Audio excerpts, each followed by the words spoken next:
Alright, we're back. Welcome to part 2 of the stream.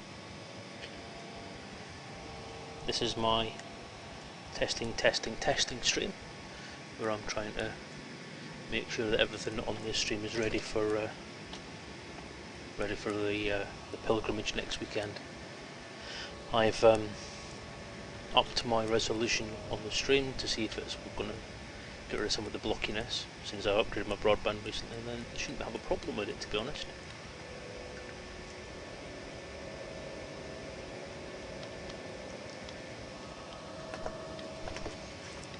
I'm also taking the time to set up some more stuff on Twitch in preparedness.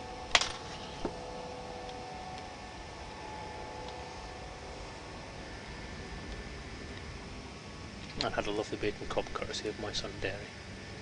No.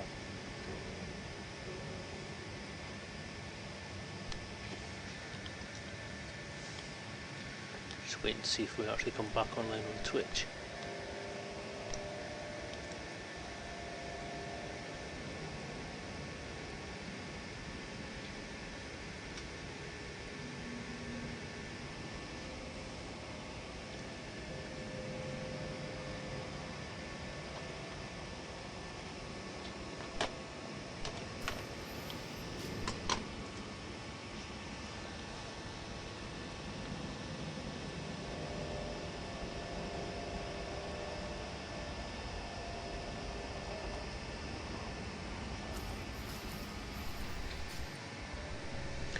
Interestingly, I appear to have just put my computer into sleep mode. Not the gaming one, the monitoring one. Productivity one. The one where I'm writing the book on. But at the moment it's currently acting to let me see what my stream's actually doing. And let me keep an eye on chat. Where I'm having a lovely conversation with the wonderful Edarin. We're back. There we go. Awesome. Awesome sauce. Okay, so the question was, what was I going to do now? It's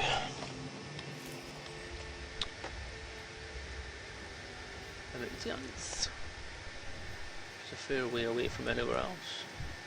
What's that, Midgard? Awesome. I suppose my plan now is head back to Lave. Where I can hopefully pick up some more lovely Lave and Brandy and do another one of these runs. Where am I? I'm 212 light years away. Isn't that great? So I'll stop at Leasty first, I think. A bit closer. And once I've done that, I shall then be all kinds of ready to pick up some more cargo and drag it back. I think I'll take it back to Apala again, because it was quite a good run. Quite enjoyed that. So,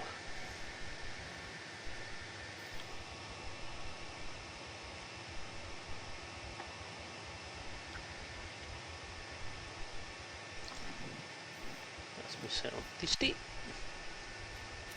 and back out of that. Launch.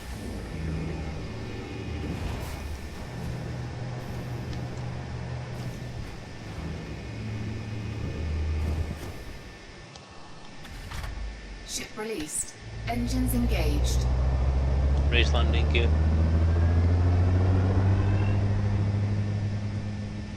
Raise landing gear. Landing gear retracted. Okay.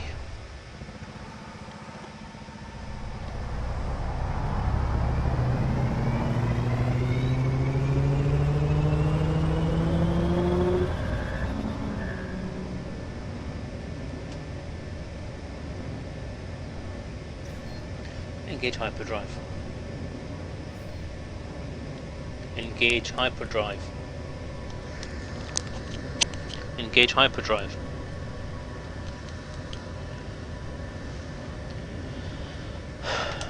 Frameshift drive charging. I mean, seriously, we just can't get the staff.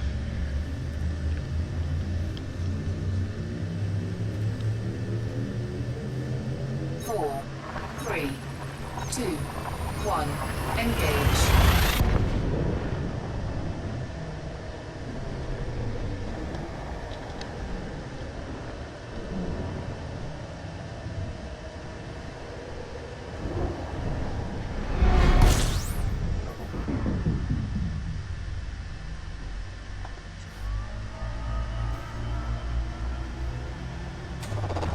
Fuel scooping.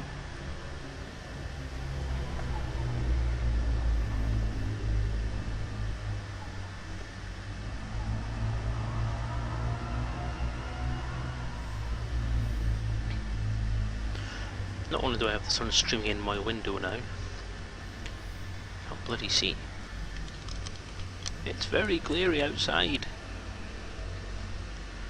I'm lucky enough to have an west-facing office. So in the evening I get some lovely sunshine. So it's going to sweltering in about 20 minutes. Now the sun's coming beaming through the window. Oh, it's getting a bit hot.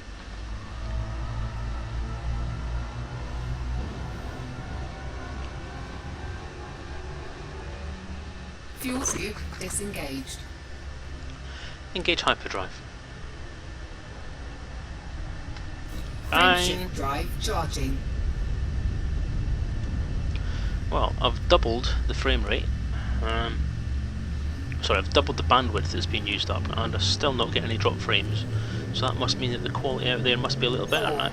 Is 3, 2, 1. if anybody's listening, if anybody's watching, can you let me know if you can see an improvement in there?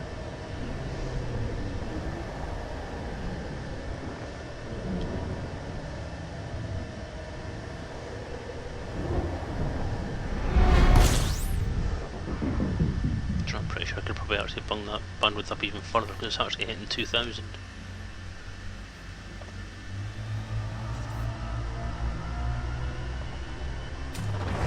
Fuel scooping.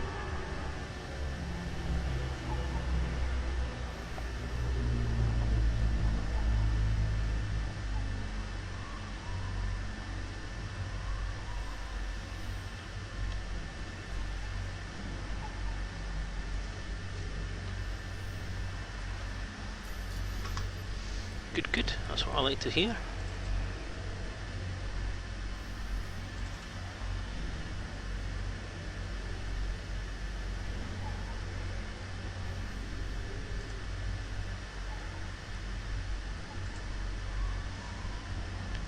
It does look a little better, doesn't it?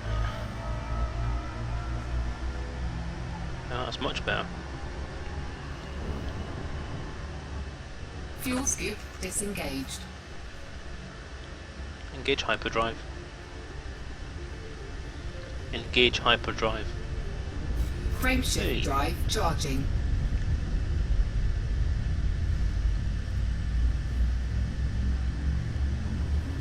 Oh yeah, that's a lot better. Oh, good, good, good, good. Good, good, good. 4, 3, 2, 1. Engage.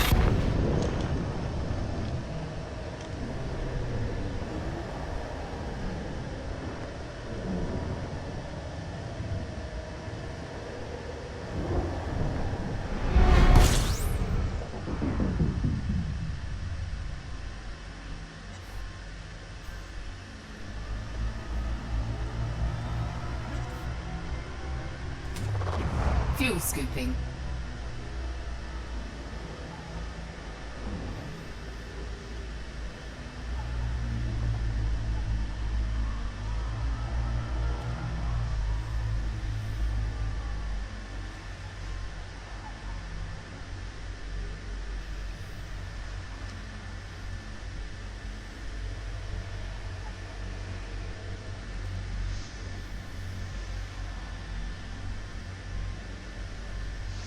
Well, in itself, this stream's given me the chance to increase that resolution somewhat.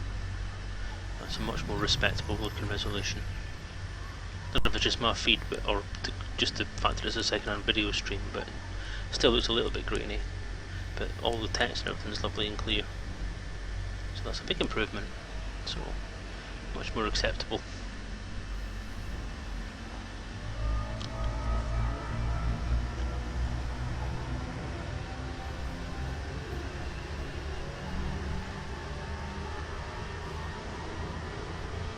In lieu of having a webcam connected, I have my little avatar at the bottom there now. Disengaged.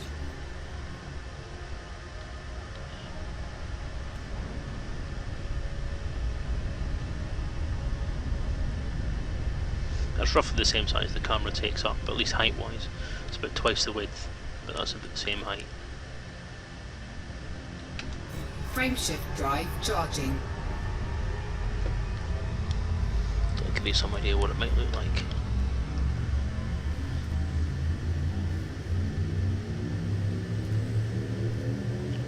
Well, no, it's the internet, that's right enough. It is streaming video, it's not super high res. But look, as long as the text's visible, which it wasn't before, then I'm a happy man.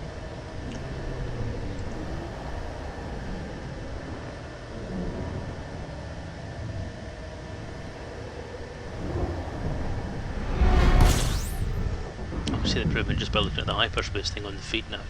Actually looks like hyperspace rather than just a bunch of blocks. Good, good. Good, good, good. Fuel scooping. Whoops. Yeah, gonna book that up a bit, didn't I? Fuel scoop I was disengaged. gonna try that again, because I could do with getting a bit of fuel here. Oh no, somebody's jumped in, I'm not gonna take the risk.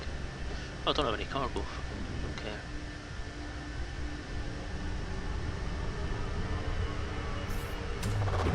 Fuel scooping.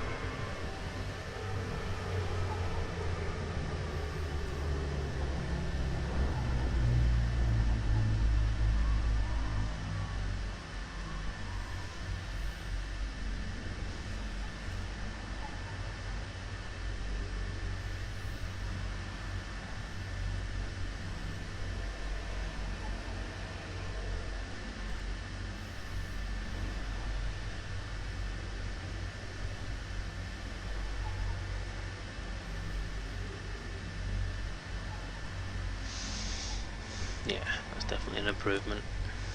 Okay, I'm happy with that. I might jump it up to 2000 kbes for the stream, or I might try it at some point. But I'm happy. Even if it is where it is at the moment, I'll be happy.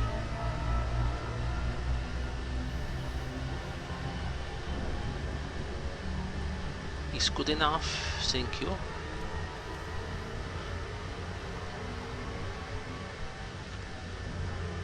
Fuel scoop disengaged. Engage hyperdrive. Frameshift drive charging.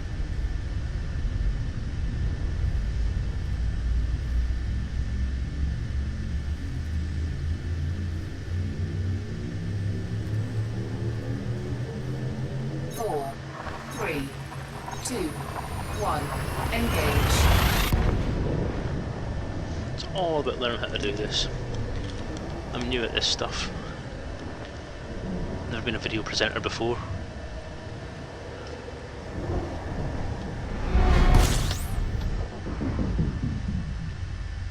Only ever been a slightly lonely guy sitting in a room playing a computer game on his own with no friends.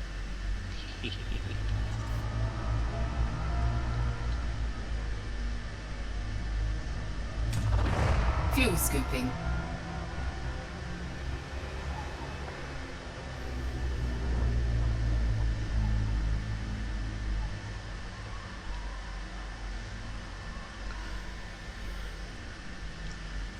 One thing I have actually bought recently, I mean, I know there's a big Steam debate going on the Elite forums and all that, the Frontier forums, about whether people should get Steam keys and so on, and whether Steam's really where we should be going with that, with this game and all that sort of stuff. My opinion is Steam's a game system like any other. I've never been a big fan of Steam because I know it installs software on your machine that essentially controls how your games work, and basically if you can't get connected to Steam then you can't play those games, which is fair enough. Fuel scoop disengaged. I'm not saying what methods there are, but I'm sure there are methods out there that mean that if you have bought a game on Steam and Steam goes down or something, then I'm sure you'll be able to find a method of playing it. Where there's a will and an internet, there is a way after all. But I've kind of changed my mind about Steam. The range of stuff you can get on Steam is quite impressive. Drive charging. And the games you get on there, there's quite a wide range, and I think the early access scheme is a very, very good idea. give you an early look at some games. But one thing I have bought recently on it is DCS World, Ready to engage. which is Digital Combat System or something like that it's called. Engage. Which is their kind of flight sim umbrella product. And it's brought me back the idea of playing flight sims like I used to back in the day when I had a Spectrum. When me and a mate of mine called Martin used to sit and play 2-player games of single-player games, basically. We used to play things like Elite, or Gunship, or F-19 Stealth Fighter, and stuff like that. Whereas one of us would take the flight controls and one of us would take the keyboard controls for everything else. And that was great. And I think that things like DCS could give you the chance to do that again if you've got an online element to that, or if you use something like TeamSpeak, then you've got the online cooperative element of that as well. I think you basically make a game like you want it. Steam is wonderful to keep my games on the shelf if I want to uninstall or reinstall. Yeah, that's the other thing about it. You've also then got a one-stop shop for everything you want to reinstall, so you don't have to keep find all your game discs in the cupboard or wherever you've left them at the bottom of the shoe well, or in the car boot cell that you've accidentally taken them to without meaning to. I just wish there was one that would combine them all, because at the moment I've got 3 on the go. I've got Steam, I've got Origin, because they've got a system going at the minute where you have, for every month they do a free game.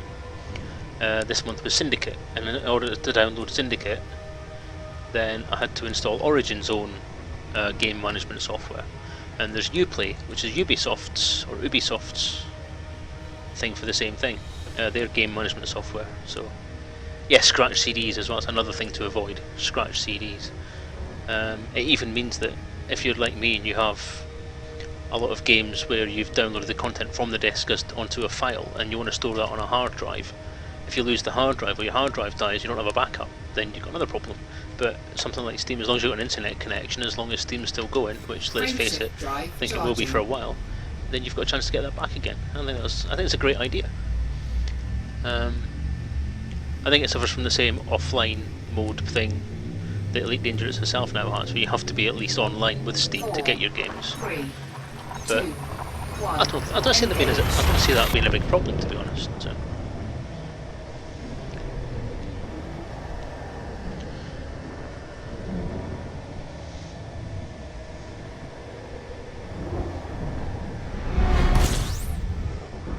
I mean, I got the reason I got Uplay, which is the Ubisoft one, is because I was following Squirrel again, the streamer Squirrel, twitch.tv/ I think it's just Squirrel, and he was talking about something or other, and he's actually sponsored by G2A, which is a software electronic key sales site, and I got Watch Dogs, which is a really new game. I got that at a ridiculously discounted price. It's £3 for a brand new game, and even on top of that I got a discount using Squirrel's code, and so I got it for something like £170, and I thought, that's a £40 game, everywhere else it's selling for £40 and I've got it for nearly £2. That's amazing. So Steam does the same sort of thing, doesn't it? It does game sales now and again, so I mean, what's to lose? You've got a game pretty much majorly discount price, you get the occasional majorly special offer. Oh, is that another sun over there? Got 2 suns in this system. So what's not to like? Fuel scoop disengaged. Anyway, a virtual CD mount thing at some point to keep my CDs on my hard drive. Yeah, I think that's the only way to go. Obviously CDs can get lost, or they can get scratched, or lose track of them wherever they've gone. So backing them up onto a disc. I mean, all of mine, I look at my shelf now, I've got Marvel Superheroes, Lego Marvel Superheroes, and Star Wars Jedi Knight 2 sitting up there, but I've also backed them up onto ISO files, onto hard drive, in case I lose the discs. So, vital thing to do. That's one thing about being a tech support guy as a career, or I was a tech support guy as a career, is one of the main things that you learn is you back everything up. Everything. 4, 3, 2, 1, engage. I've even done it with my DVDs. I've used a bit of software from my DVDs to back them all up onto a hard drive as well. One, it gives me, I don't have to keep track of them. Two, I don't need to keep them on my shelf anymore, so I can put them all on a hard drive. Oh, the perspective there was awesome. Quite enjoyed that.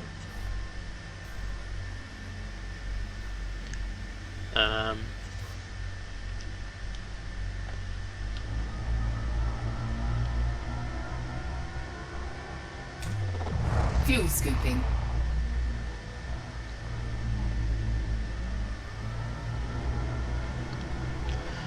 Yeah, I don't have to take up space on the shelves in the living room, so my wife gets some shelf space back where she can put her elephant models. My wife likes elephants at the moment. She likes elephants, she likes angels, and she likes butterflies. So we have butterflies, angels, and elephants everywhere. She was running out of space to put. We bought a display cabinet so that I could display my Lego. Yes, I have Lego. And it was gradually getting taken over by angels to the point where I was getting told to take some of my stuff upstairs into the office out of the way. And that just made room for more elephants. Then with the main bookshelf. With two bookshelves on each side of the chimney breast.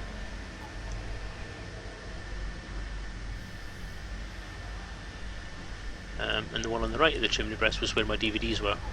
And I say where, because I was told to move them, because she wanted space for elephants. So I had to back up all of my DVDs onto a hard drive, put them all in a box and put them in the shed.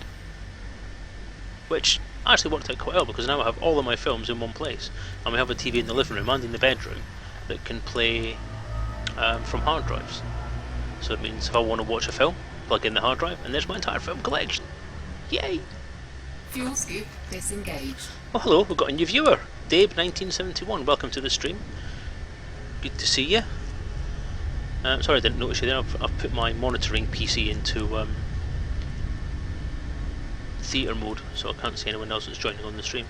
What software did you use for your DVD backup? I used... that's a really good question. What did I use? I use it all the time for this sort of stuff.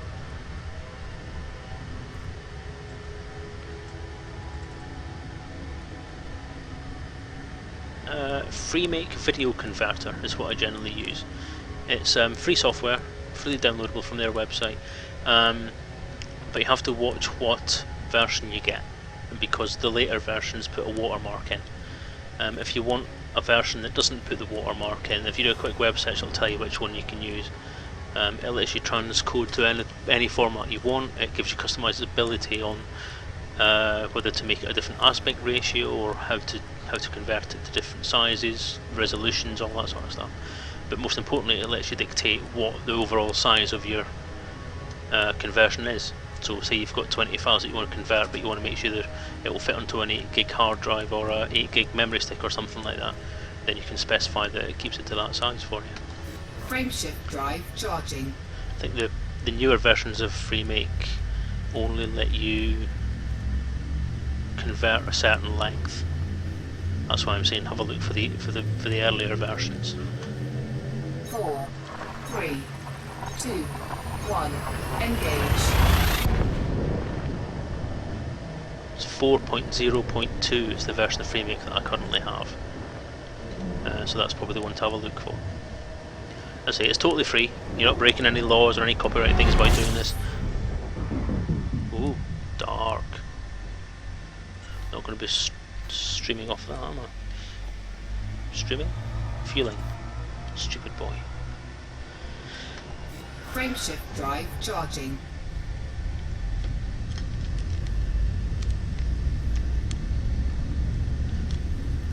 I also use FreeMake to convert from MP4 to AVI because my TV doesn't view MP4s. So if I've downloaded a video off the net or something like that, or something off YouTube, then or off my phone even, I want to convert it to something I can view on the telly, then I use FreeMake to convert it to AVI format using DivX codec, which plays quite happily on my TV. Which is odd, because most people's TVs are the other way around. I did find that really strange at one point. Oh, look at the reflections off that as I move my head up and down. Or is that... No, it's not down on the monitor, it's actually the reflection from the sun. That is really cool. See what I mean? The environment of this game is just awesome. Absolutely awesome. Painite must be a relatively new commodity. Yeah, it's a very odd sounding one. I just think it sounds like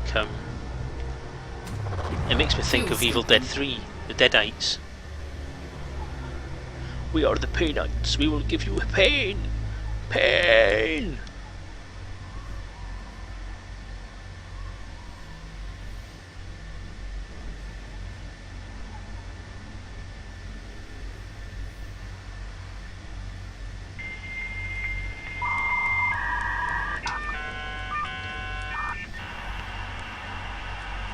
That isn't actually a modem, that's actually my phone's ringtone for emails. If you can hear it. Arr, arr, arr, arr, arr. Must be a paint to extract it. Nice! Fuel scoop disengaged.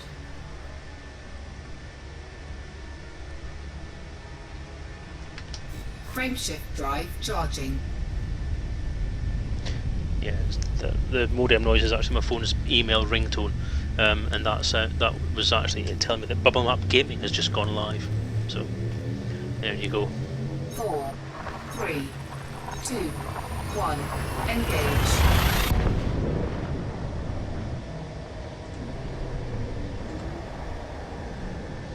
I know, I get that kind of comment every time it rings, because I keep forgetting to put it off when I'm at work. And every time it goes off, someone jumps up and says, "Oh, that takes me back. I remember that sound." And people actually came across and actually said to me, "Have you got a modem sitting here?" Ah, the games I play.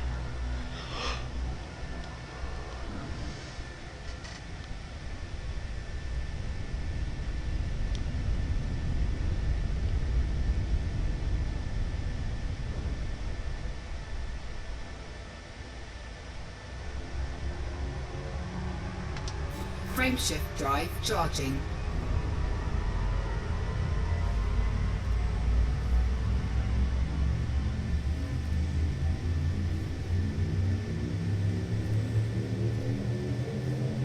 Four, 3, 2, 1, engage.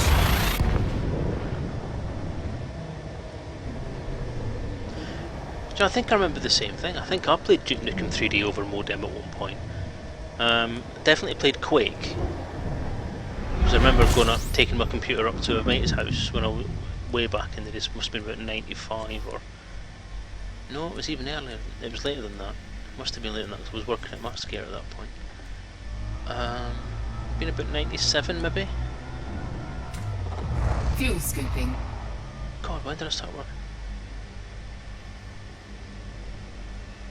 Whenever it was. Quake wasn't long out anyway. Hiked up to mate's house with a PC and we played Quake over a LAN. And then when I moved out of parents' house, went to live with the mate of mine, and we used to play Mech Warrior, not Mech Warrior, it was yeah, Mech Warrior 2, I believe it was. Used to play with a long cable. How old am I? Oh well, that would be telling, wouldn't it? Couldn't possibly give that kind of information away. Not without some kind of price.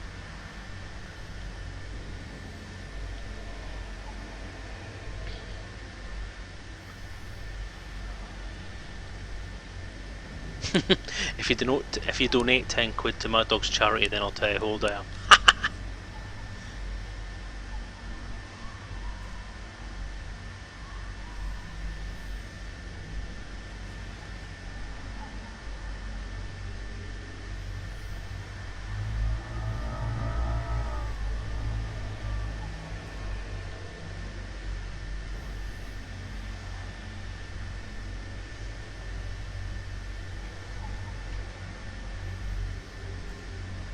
I've actually kind of given away how old I was before, because I told you that I was a certain age when Elite came out. That I got Elite in 85, and I told you at that point how old I was roughly. So if you can remember that, then you'll get away without donating.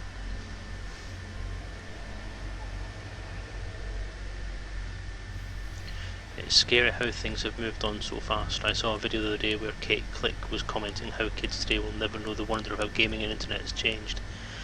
I know, that's something I've had a conversation with some guys at work about recently, just on that very subject of, we're now a generation into having the internet. So everyone says 25 years or so is roughly a generation's worth of time. So the internet came out when I was at uni, which was, you know, going on for about 20 years ago now. My son, who's 16 this year, has never known a world without connectivity, mobile phones, all that sort of stuff. We are so much more. We're so much more a global community now. It's like a paradigm leap happened in about 1995, roughly, when communication and connectivity just went through the roof. In the same way that 25 or so years before that was when aircraft became huge, and jets became huge, and travel became much more widespread. And basically, the world became a smaller place at that point. Now you can sit in your living room, doing much what I'm doing today, and talk to people from all over the world in real time. Or well, on Twitch, fair enough, it is a 30-second delay roughly. But yeah, it's scary. Mobile phones taken for granted. I remember days when you had to go to the hallway, pick up a phone there and dial a number with a thing connected to the wall. You couldn't even walk around. If you didn't have a phone in your house, you had to go to a phone box. Now, kids 4, 5, 6 years old have got their own mobile phones. I remember the days when 56k modem or even less. Because I remember the 16k modems when they came out, and the fact that that was actually your connectivity at that point. And even at that point, everyone was like, "Wow, we can get this. We can download files. We can talk to people. We can use chat rooms."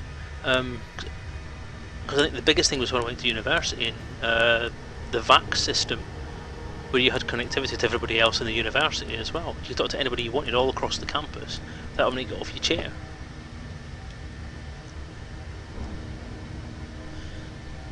Netscape Navigator, God, yeah.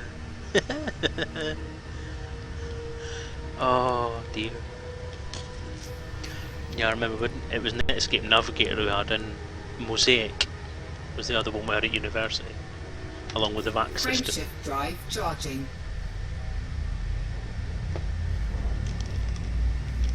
Downside is I've become less patient. I was ranting at my car insurance company this week as they claimed they could email me a PDF of your NCD and I had to wait for the post.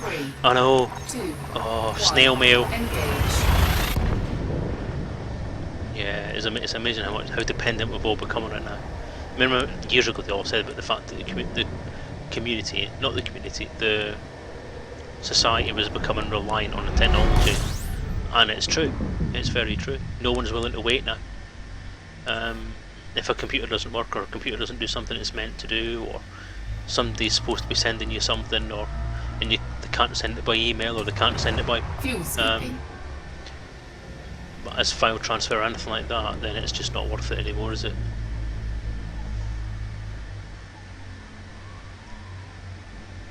Yeah, I remember that.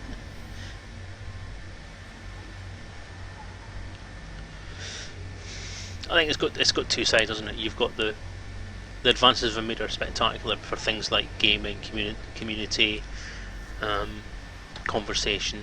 You know, keeping in touch with people that have moved or emigrated or something like that. It's no longer a matter of waiting 3 weeks between sending a letter from here to Australia and then waiting for it to come back. You can email, you can voice chat, you can video chat now, for God's sake. And I remember watching Aliens when they introduced the concept of a video chat in that. And we're there, aren't we? Really? Definitely, we've been there for a while. So I remember when the 3 communications network came out, the 3 mobile phone company, when they were the first ones to start bringing in video chat as being one of the big things, big selling points of their phones.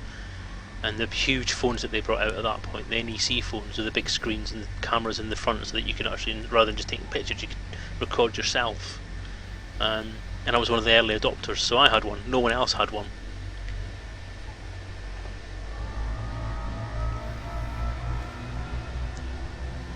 So I was sitting there on my swanky mobile phone with a video on it, waiting to phone somebody, waiting to do the thing from Aliens where you could talk to someone.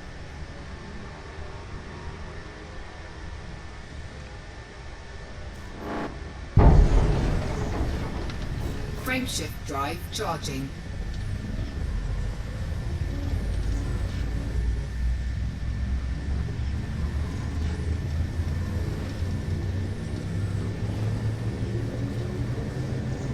Ready to engage.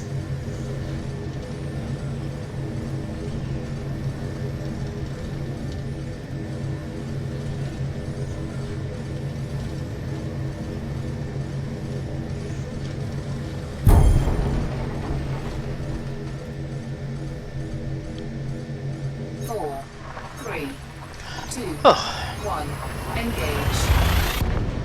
I was talking to you guys, I forgot to actually hit the engage button.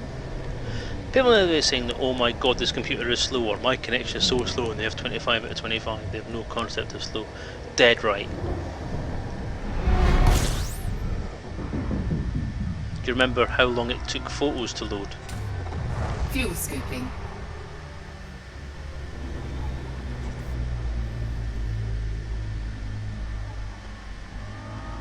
Do you remember downloading things via mget on FTP? People don't know how they've got it these days. I've got to wait at least 2 seconds for my photos to load in. Yeah, so I had to wait 2 seconds to let an entire text file load in. It's great stuff. It's all relative though, isn't it? And that's the thing, as things get faster and things get better, you just forget how things were.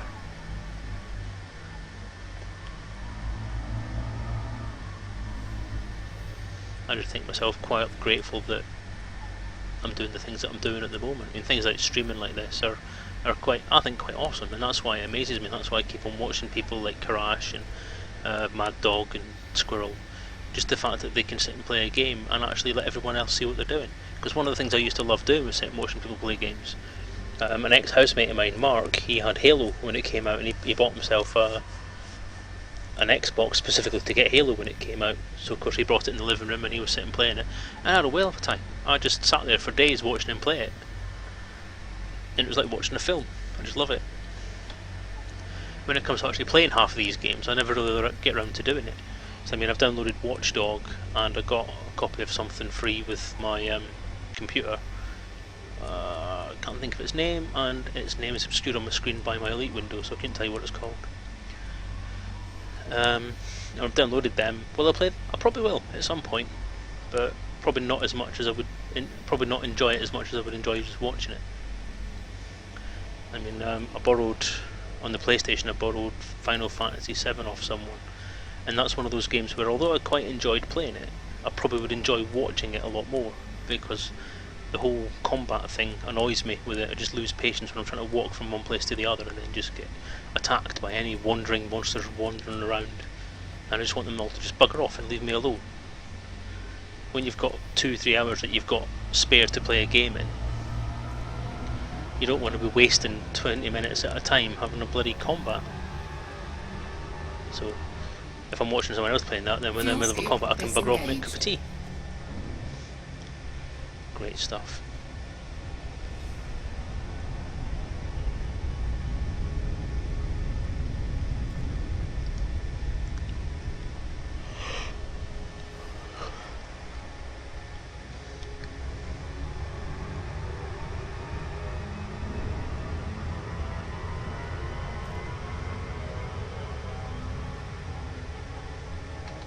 Frameshift drive charging.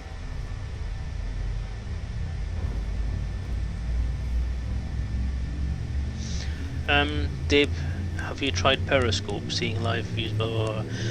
I haven't tried it, no, because I don't have an iPhone. I have an Android phone. And it's not out on Android as of yet, I believe. But I have seen it advertised on K-Click stream, and yes, it's an awesome bit of kit. I think it's a great idea. Whether it gets used for stuff that is particularly interesting or not, I don't know. I think it's going to be the same situation as happens with video cameras and YouTube now. Not YouTube as such, but Facebook and so on. People are just going to start showing videos of themselves eating their breakfast. Fuel scooping. Or lol, I went to the shops today, lol videos. I don't know. I think it's got the potential to be quite good. but it also has the potential to be quite bad.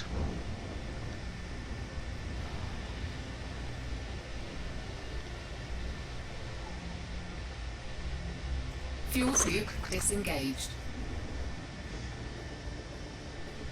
Well, the fact the tech is there, that's awesome. Yeah, the fact that we've got the technology to do that kind of thing. I think Twitch itself is an awesome bit of kit. I think I've came into this quite late because I get the impression it's been around for a good few years before I even became aware of it, and I only became aware of it because of the fact that James Vigor was twitching. Because I just thought when everyone talked about Twitch, I always got this impression of Twitch gaming, which, as far as I remember, is what quick reaction time gaming, stuff like that.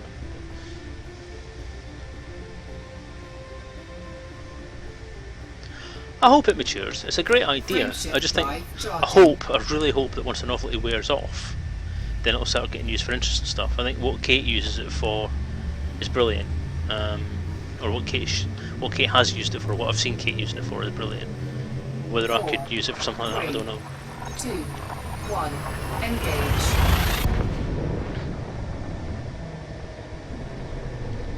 I'm surprised it's not full of it. I'm surprised Facebook isn't covering that sort of stuff already as well. Give it time though. I think maybe it's one of those things that's been adopted.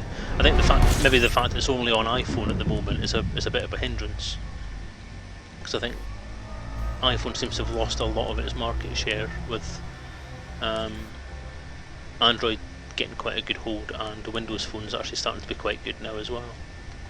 Frameshift drive. So I think if it comes out on Android, I think it'll take off big time, because there'll be more than just one platform that can cope with it.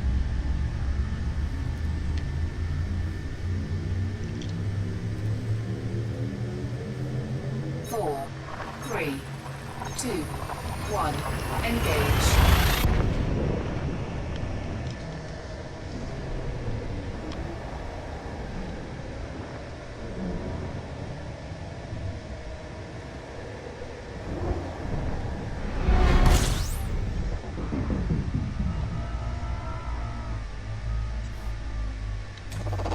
Fuel scooping. Damn it, I have to fly through the sun.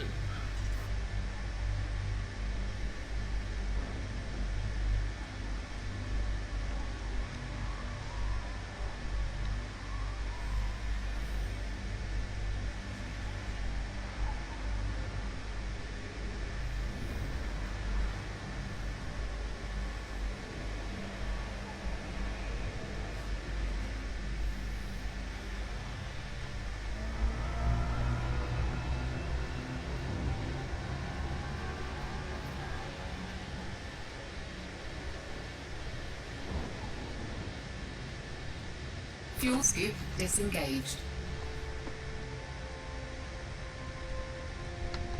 Frameshift drive charging.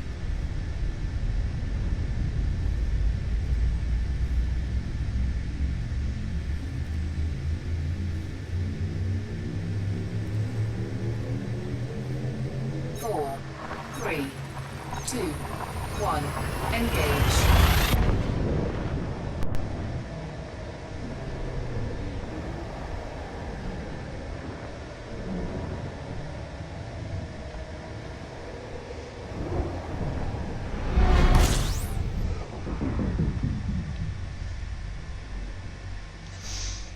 I'm quite surprised. I thought that doing this rather private stream today wouldn't be particularly entertaining. Because there wouldn't be a lot of things to talk about, and I wouldn't talk very much, but no, I've done alright, I think. I want to thank you, Edarin, you've kept me talking, which makes it a bit of a useful video to post up now, rather than just be me silently flying from planet to planet, or from sun to sun, sorry. I'm going to have to stop soon though, because there's light coming in, there's windows giving me a bit of a headache, and my headphone is pressing against my head, are starting to give me a headache as well.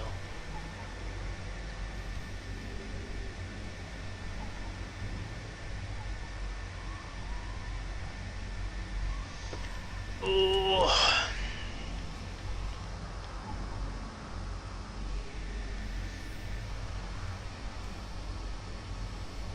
So I will say that hand thing there doesn't look like a hand, it looks like an alien footprint more than it looks like a hand. You know, the one on the right there, left there, sorry. Oh. go. Space break. I never said space break. Shh.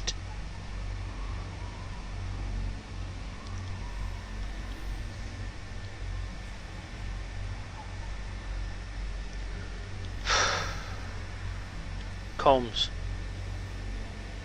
Open comms. Comms open.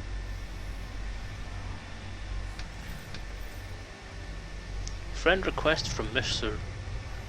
from MGR Lee useless. There we go. Close comms. Comms closed.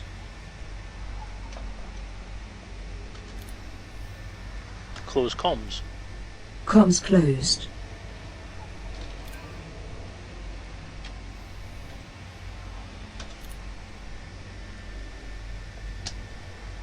Okay, whatever. That worked well.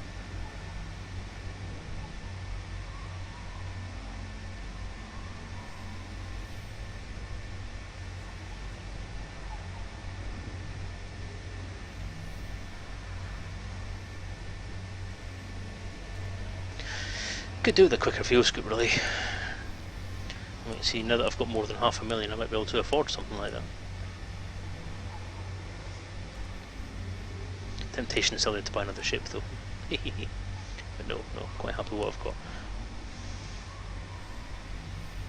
I like my Cobra, I have my Sidewinder sitting there if I want to do some quick runabout. And I have my Viper. To be honest, I'm getting rid of the Sidewinder now. Do you know the only reason I've kept the Sidewinder? Well, the only reason I bought a Sidewinder was doing screenshots. Because one of the big things I wanted to do with the game, right in the RPG, was to make sure that I have my own image collection that I can use for stuff in the book, in the RPG book. And the only ship that has a canopy that you can see through and take photos from without any stuff, without any canopy stuff in the background, is the Sidewinder. And now that we've got the debug cam, I don't need the Sidewinder anymore. So I may as well get rid of it. I'd probably sell it. Might do that. 4, 3, 2, 1, engage. I've got my Cobra for doing trade runs and for exploration. And I've got a Viper for doing pew pew. Combat missions.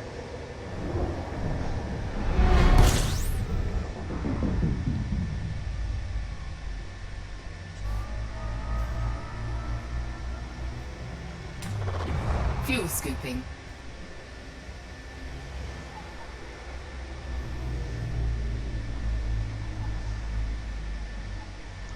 As you can see from my ratings here, I'm not particularly good at the combat stuff yet. I'll try and get a bigger focus on that. It was so harmless combat. I've only had 2 fights. I've only had 2 fights that I've actually completed.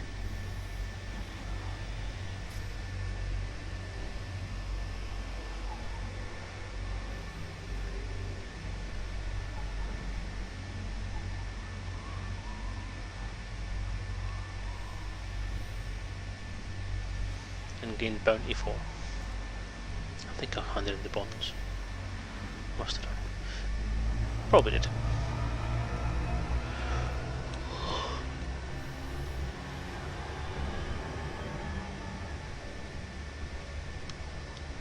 Fuel scoop disengaged.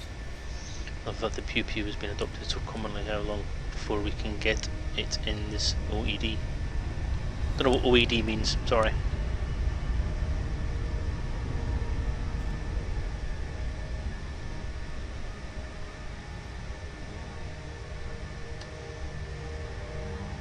Call me dense, but I don't know that one.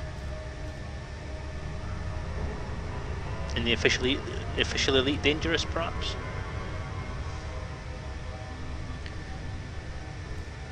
Well, it's not a big problem to put it into something like voice attack, is it? In fact, I might do that. I might actually have the voice command engage pew pew and actually deploy the weapons. Deploying armaments. No! I didn't mean that. Oxford English Dictionary.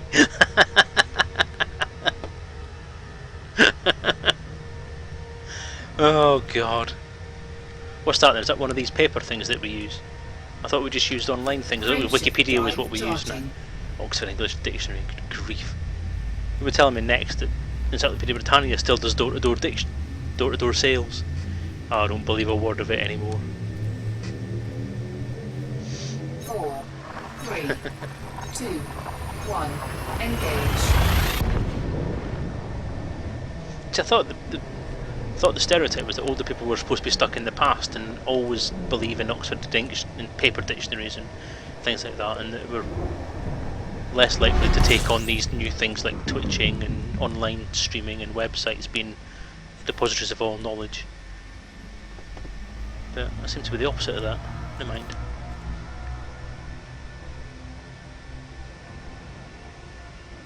Paper, what's that? Well, I think it's you can buy it in rolls in shops and it's for toilet things. I can't see any other use for it, to be honest with you. People keep asking me for paper copies of the role-playing game, and I just keep thinking they're being rude, that they don't think it's worth wiping their backside on. So maybe I'm taking that the wrong way, but I don't know. Frameshift drive charging.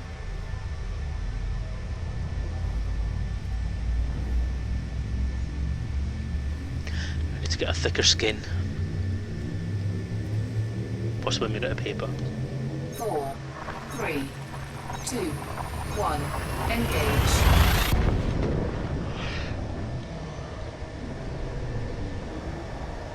Oh dear.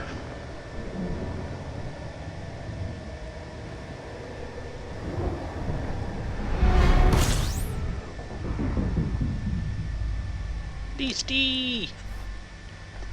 Last jump, folks.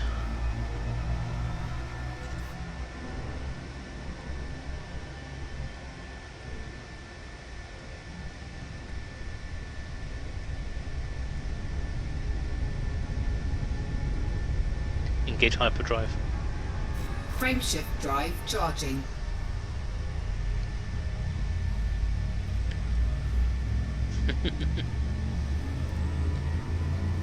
Oh, books I know about. The other things you can download on Kindles.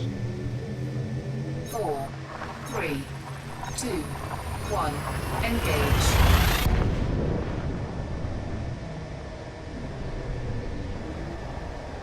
No. Kindles. It's called Paperwhite Kindle, but it just means it's white. That's all.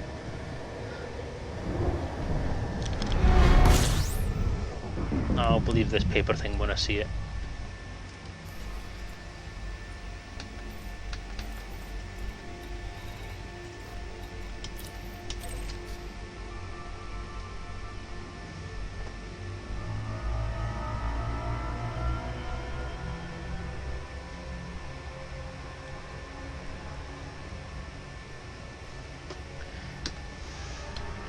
Well, and the George Lucas.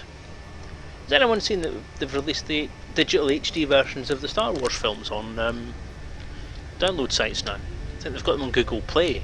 Saw them on there last night when I was on the tablet. Have you seen the price? Good God, man! I mean, you've got the box set of all 6 episodes for 60 quid. And each one you can buy for $9.99, apart from A New Hope, which is $11.99. That's ridiculous. It's almost disgraceful. How can... I mean, it's... I'm gonna rant. I'll do a Mad Dog style rant about it. I mean, fair enough, digital HD, fair enough. It's a nice, high quality format, but for crying out loud, this is targeted primarily at people who've already bought the film 17 million times for every other release that's came out.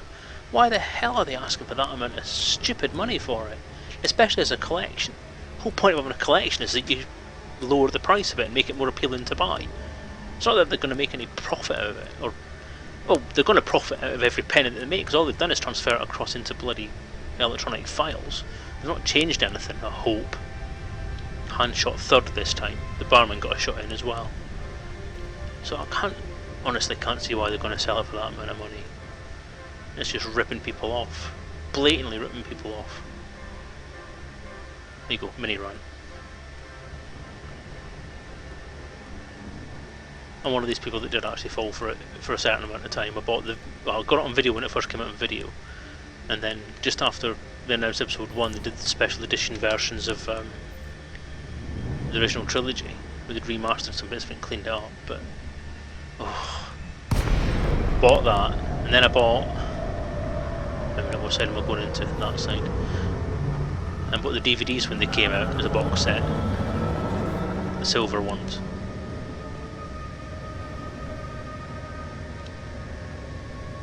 No, I've had very little respect for George Lucas for a long time now. Nothing to do with the fact he remasters the films. I mean, fair enough, things need to get fixed. I'm all in favour of remastering something if it improves the quality, or if it makes it into something that's going to last a bit longer or look better on higher definition tellies. Which, let's face it, nowadays a lot of stuff is needing to get that done. I think they've done a good job with the Star Trek stuff. The remastered original series is very, very good, because they've done it correctly. They've changed what needs to get changed and left the rest of it the hell alone. Lucas changed too much, I think. He got the bug, and he wanted it to meet his vision, which was a very specific vision, which changed every 5 years, basically. I mean, no two interviews with him actually have the same story about what he was intending to happen with the Star Wars trilogy, or even anything else around it. One minute he had 3 films, next minute he had only 1 film, next minute it was 6 films, then it's 12 films, then it's 9 films. I think the truth of the matter is that they only had the original Star Wars film, and when that did well, he suddenly thought, oh wow, I can make a shed load of money off this, which kind of informed his thinking for the next 20 years. Deploy landing gear. Deploying landing gear.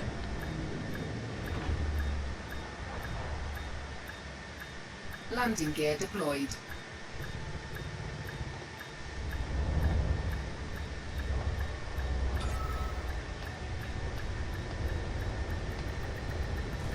Docking successful. That was a bit haphazard, but there you go. Engines disengaged. Oh, I expect the Marvel buy a bit. Lucas is still involved and he's not going to miss a trick for a few more pounds. Oh, I know he's not. I know he's not. Definitely isn't going to. He's going to milk as much money out of it as he ever can, even though it is part of Marvel now. It's not like they need physical storage space. No, exactly. I mean, it's not even like they've got packaging. You don't have to put it in a box and send it to you. It's your bandwidth to use to get it down, so given the fact that you pay for your bandwidth connection, is that really paying for it twice? I don't know. I've seen it in cinema but never got it on DVD. Well, I saw... Yeah, I've seen all of them in cinema, I think. Apart from the first one. I don't think I went to see the first one in the cinema. Hello, Karma War. Welcome to the stream. Glad you could make it. I think you may have just reached it in the end. We're having an argument about George Lucas at the moment. I hope you're enjoying it. Oh, give us the option to buy the original Untouched movies if we so wished. I've got a feeling they will. I actually have the Untouched movies on DVD because the box set that I bought was the one that had the special edition remastered ones with the additional footage and so on, and a second disc with the original cinematic version in it as well, the Untouched one. So I've still got them and I'll be keeping them for posterity. And yes, I have converted them into hard drive files. They are AVIs on my hard drive. In fact, they actually have their own box, their own cassette box that I've made a little insert for and put them on memory sticks in there, so because they were worthy of their own place.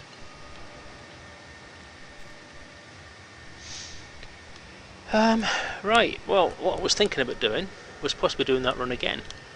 I'm not sure if I'll do it today. I may actually try and go and get some work done on the book now that I've done a bit of faffing about now.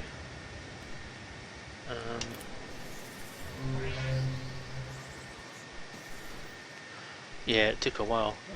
It's something they should have done from the start. I think every version that they ship out now should have the original version in there, just because of the fact that it was the original version. That's what everybody fell in love with. If it wasn't for that, there wouldn't be a fandom, so why change it? Yeah, I'll have some of that.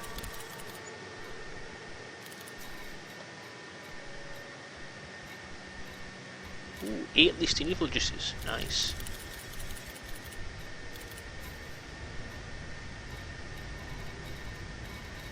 That's fine.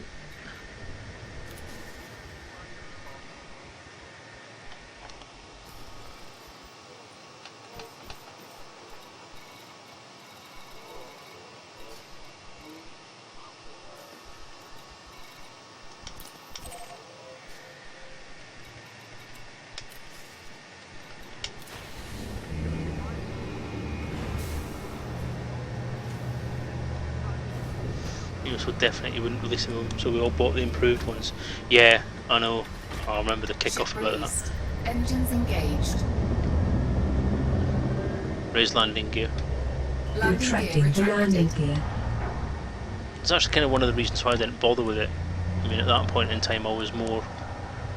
I had a DVD player, so I was quite happy with the ones that I had. I had them on video, so I had a video player at that point. I was quite happy watching them on that.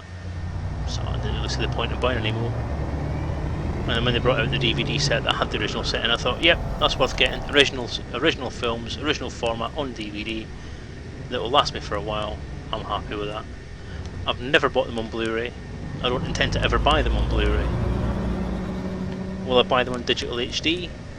Probably not, to be honest with you. Not all that fussed. I'm certainly not going to buy them at the price they're at. If the entire 6-film set was provided to me on a memory stick, I would pay 30 quid for it. I wouldn't pay any more than that for it. As long as it was a special edition Imperial badge shaped or Death Star shaped memory stick with an adapter cable so I could plug it into my telly or my computer without breaking anything, then I would be quite happy. Or a TIE Fighter shaped one. Or an R2-D2 one, because you can actually buy them, an R2-D2 memory stick. It's only 8 gig and it's like 15 quid. Bit of a rip off, but again, you know, it's cool. So if I was rich or had money to waste, then I would do that, but otherwise, no. Ridiculous. Engage hyperdrive. Frameshift drive charging.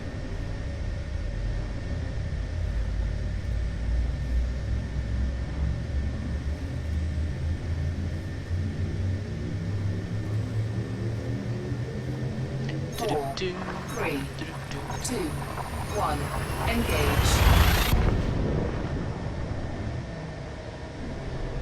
Well, Camel War popped in, and then Camel War popped away again. Oh well, nice seeing you, Camel War. So I assume you popped away again.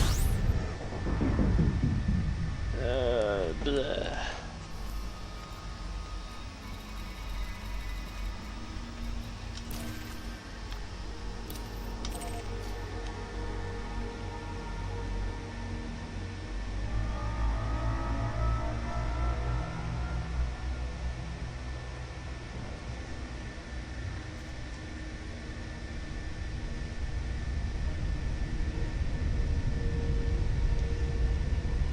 R2D2 projector. Oh, never saw. Oh, that would be cool. I assume you mean it's a projector with its own stand that looks like a droid and it projects out of the bit that R2D2 projects out of. That would be awesome. That would be so cool. Especially if it moved and you could actually trundle it in with a remote control. Or program it like an Amtrak. Or control it with voice attack. Wow. I'm getting just too far now, sorry. Carried away. Completely carried away.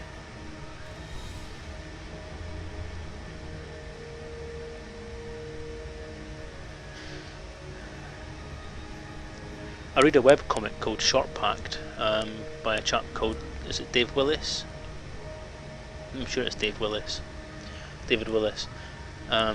It's generally about sci-fi fandom, specifically more about Transformers fandom, but they do get a bit of Batman and Marvel comics and DC comics and other stuff in there as well. Can you post a link? Give it a try, see what happens. I'm not entirely sure if you can, because I've never tried it. I know that other people's got restrictions on there, so I'm not sure if mine's restricted, because I don't think I'm popular enough yet. I only have 3 viewers. I don't know if I've restricted anything like that in the background settings. Oh, you can't, alright. Let me just come out of hyperdrive, and I'll give you permission. Let me give that a try. Permit. Dabe 1971. There you go.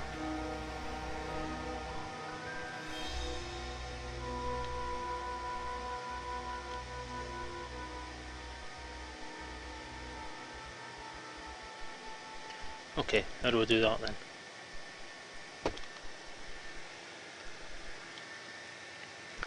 Not entirely sure how you do this, you see.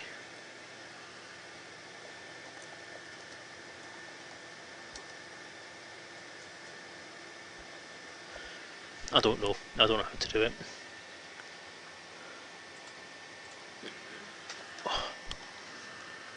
Let me go and look it up.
It says that permit should allow you to post a link, but it obviously isn't. But yeah, I'll have a look. I'll have a look at that. I'll have a search for that in a bit anyway. I've had to refresh my main page, so I've lost the link, the thing to search for. But never mind. I'll remember it. R2D2 projector seems like a fairly sensible thing to search for. Where's my door? Other end.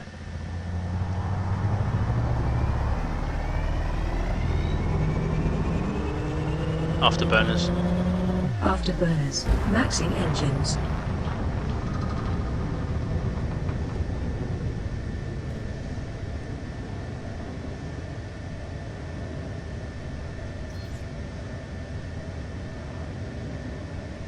I see so many cool things actually available nowadays that it's just difficult not to lose focus on what I need to be doing and buying with my money. Docking request granted. I mean, Oculus Rift is just such an amazing thing to buy. An R2D2 projector would be an awesome thing to buy.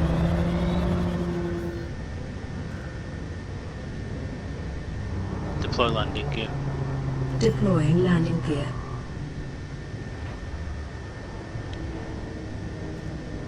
Landing gear deployed.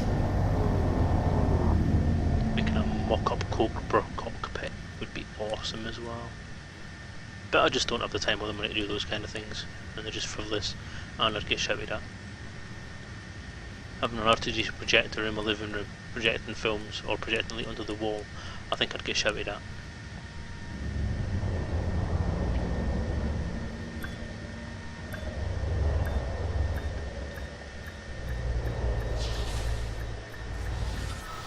Docking successful. Engines disengaged. Buying an X52 joystick, I think I'd probably get shouted at.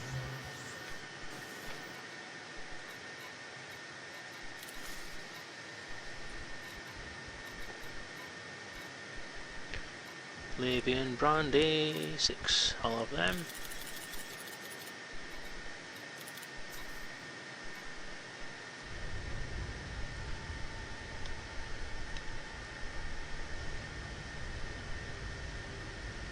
Okay.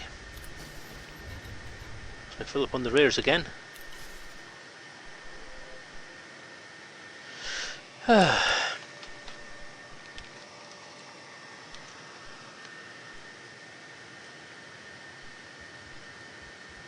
chat's all gone quiet.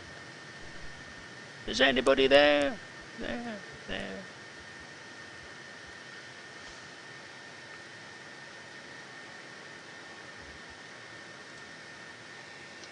You know, I could have sworn that /permit was the way of letting people post a link. Given username won't get timed out for 3 minutes.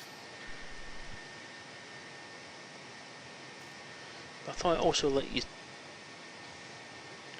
Oh, I don't know. Decreasing sensor range to a minimum. What? Okay, I'm going to take a loo break there, I think. Oh, I've been far too honest with that one. I meant to say a secret break. Sorry. I'm sure we can edit that out. No, we can't, 'cause don't edit these, do we? Balls. I mean, oops.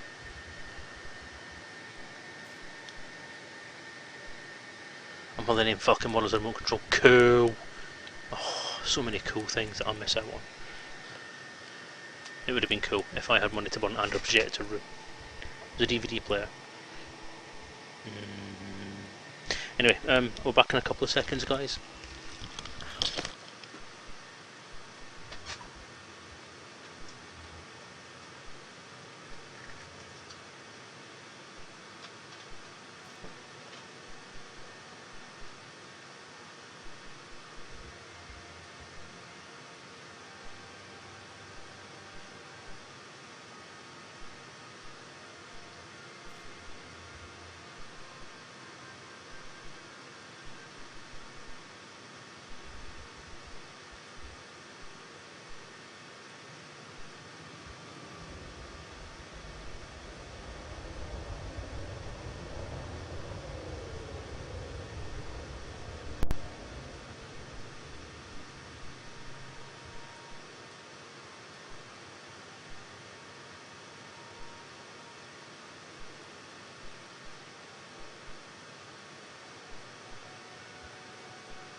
And I'm back.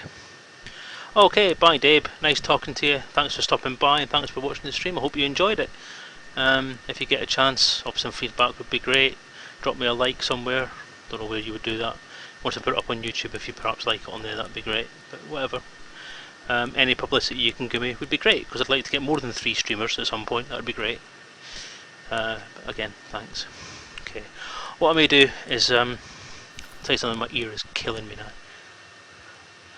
But I shall put up with the pain just to entertain the masses, all 3 of them. Thinking what way to go now. Don't really want to go back out the same way it was before, because that would just be boring. So, how about this? 114 light years. Not sure.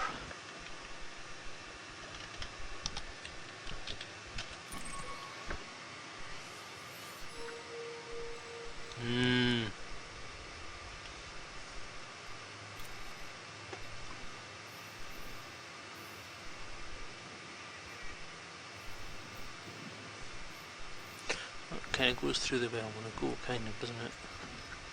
That might be a good one. Yeah, let's go to Prism. Go visit Drew's stomping ground. Shall we?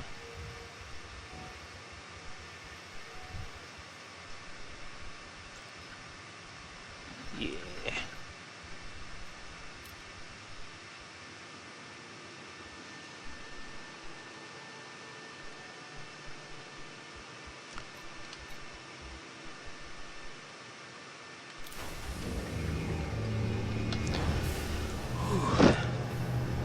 suppose I'll take some of these conveyors again.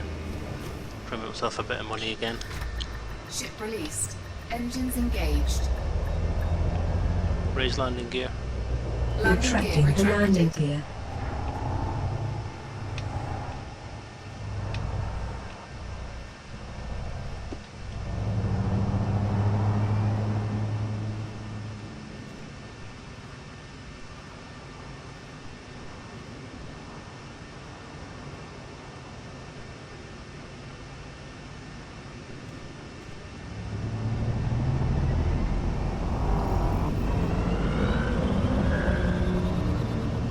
Afterburners.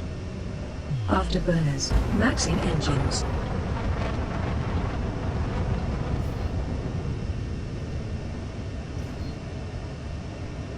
Engage hyperdrive. Cannot comply.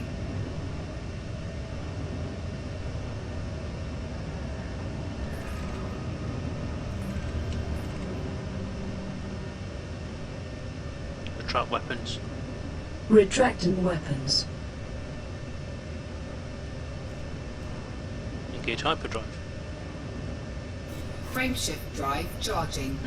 Interesting.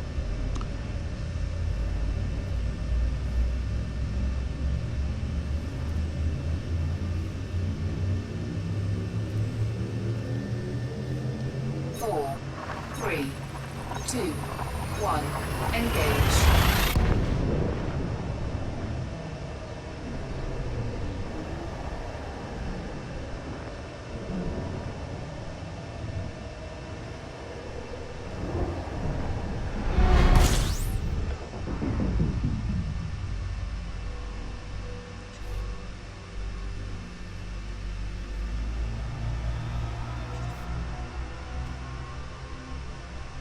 Engage hyperdrive. Engage hyperdrive. Engage hyperdrive. Frameshift drive charging.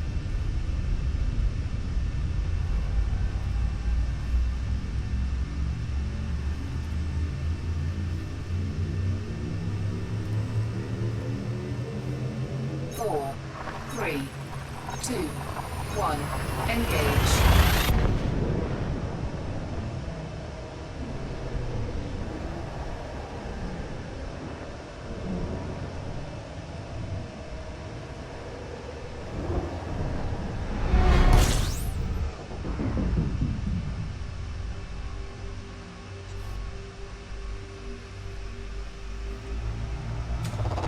Fuel scooping.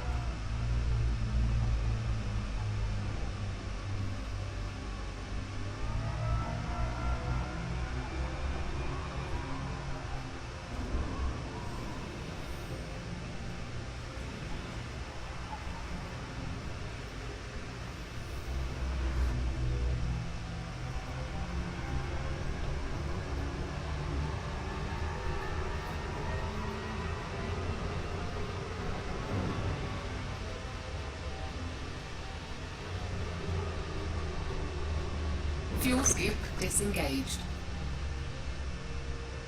Engage hyperdrive. Frameshift drive charging.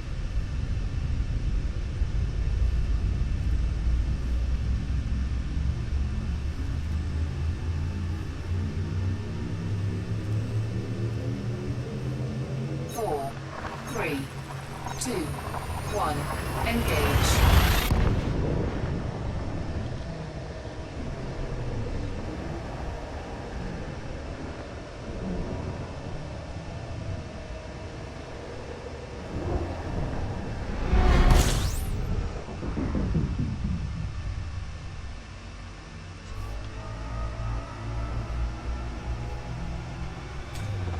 Fuel scooping.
Fuel scoop disengaged. Frameshift drive charging.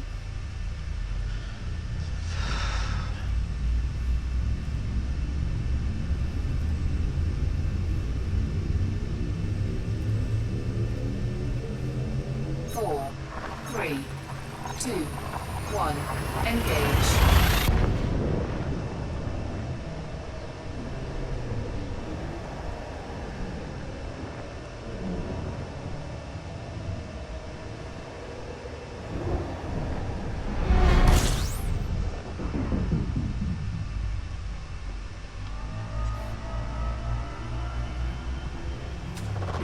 Fuel scooping.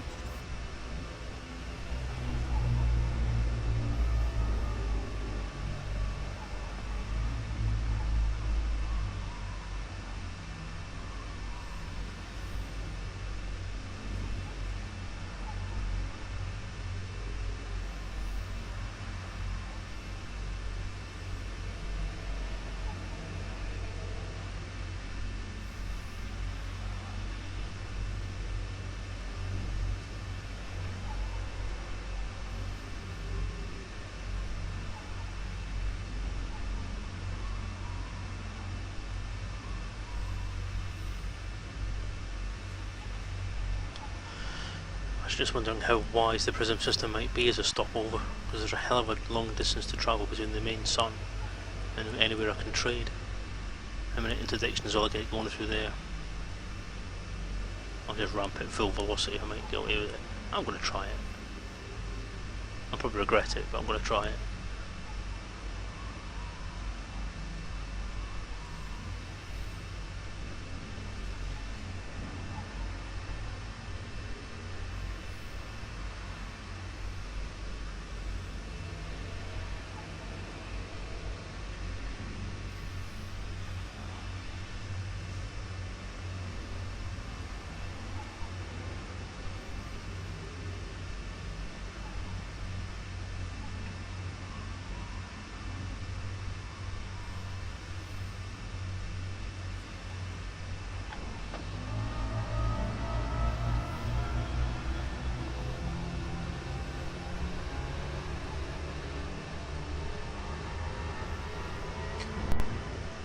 Fuel scoop disengaged.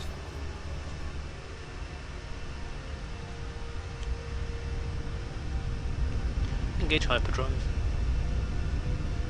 Engage hyperdrive.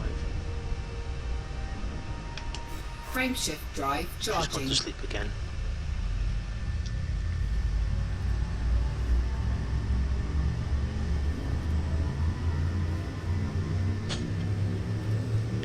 Yeah, you see, Edarin, that's something I've not really got my head around doing yet, is trying to do short runs. One, engage. Every time I try and do like a short trade run, I seem to get pittance, if I'm lucky, to get anything at all.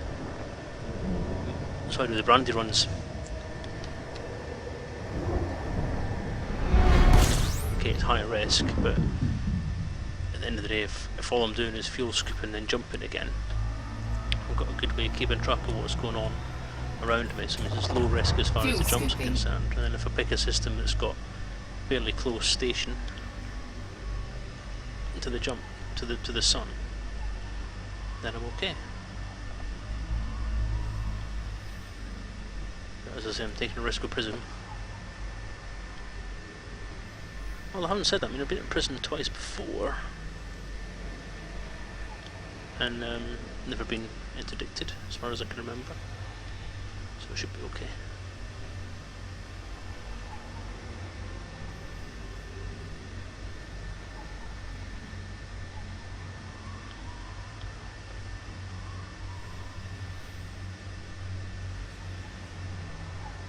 Hot and orbital. Is that the one in Reed Quarter? Because I did have a lot of fun in Reed Quarter with just even travelling from station to station. Reed Quarter was a laugh. I think it was interdicted about 7, 8, maybe 10 times just between the two space stations in the Reed Quarter system. Hours of fun that was. However, I wasn't the Viper, so I made a fair bit of killing, fair bit of pew pew, as it were. Alpha Centauri. Not been there. That's probably why I don't recognise the name. Not been to Alpha Centauri yet. I've not been to so many places yet. It seems to everything comes from a, like if you just draw like lines from every direction from Morton Mart, that's essentially where I've gone. I've gone to Sol, I've gone to, I think I went to Alioth, I've gone to Leonard Nimoy now, and Apala just beyond it. I've gone to Prism, I've gone to Slough. An hour? Good God, man. I'd have turned back. I'd have jumped out again.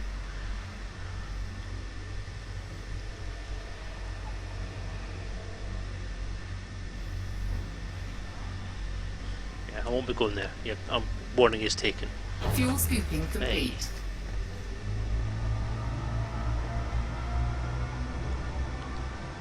Came. Fuel scoop disengaged. I came, I saw, I hyperspaced. Frameshift drive charging.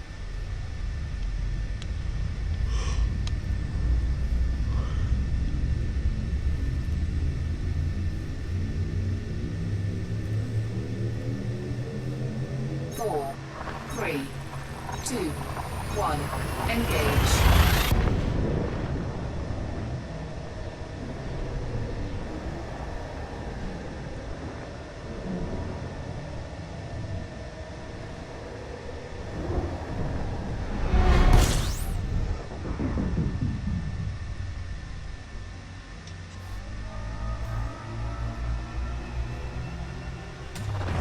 Fuel scooping.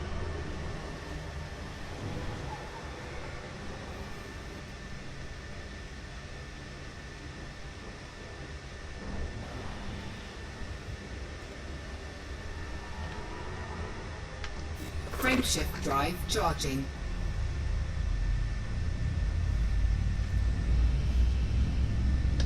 Centauri rum. Yeah, rare stuff's worth it if it's a decent amount of time scale, but Four, no, an hour, three, no. Two, No, no, one, no, no, no. engage.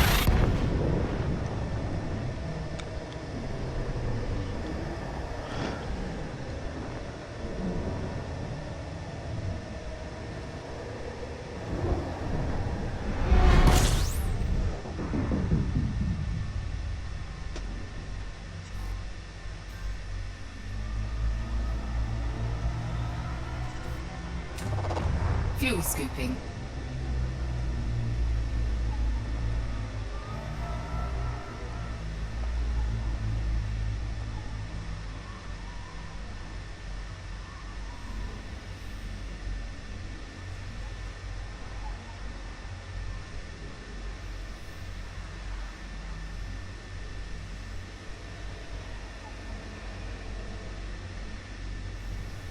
That's why I like doing the Brandy run. I think every route I take seems to be quite a quick one. The worst fear is, or the worst fear in this game essentially, is getting interdicted while I'm sunskimming. Because the amount of damage I've taken from that, I mean, I got my hull reduced at one point when I was off stream to about 40% just because somebody interdicted me, and I spent that long trying to evade, just at the point where I was trying, like, getting ready to leave. My hull was at 150 points, 150% heat, and I was just overheating all over the place. Things were going fizzed. The Star Trek TM fizzed machine was making little white sparks all over the place, and by the time I actually got out of the heat zone, I was down to 40% hull. It was ridiculous. That was a very expensive trip, that one. I'm quite amazed I actually got out, because people had said before if you get 140% at that point it was difficult to actually get away without blowing up. But I think yeah, it was 150 or something, 160 I think it got to. I can't remember if that was the same incident, and I managed to get out, so it hurt, but I was out. Fuel scooping complete. Engage hyperdrive. Fuel scoop disengaged. Frameshift drive charging.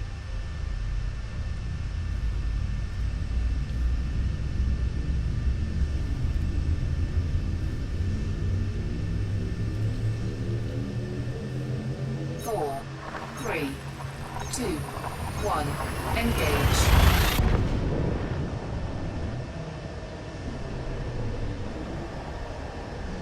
Oh, the problem is though, if I submit it's the same problem, because I don't have any weapons, I only got pretty crap shields, so the amount of time it takes me to get from being interdicted to getting back into hyperspace again, I'm still in the same problem. So I don't lose much just by doing either. Fuel scooping.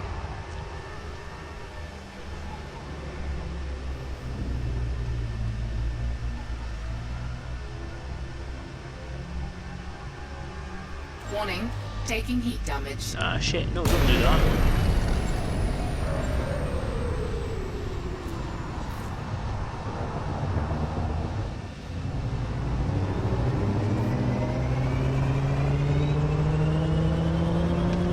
Frameshift drive charging.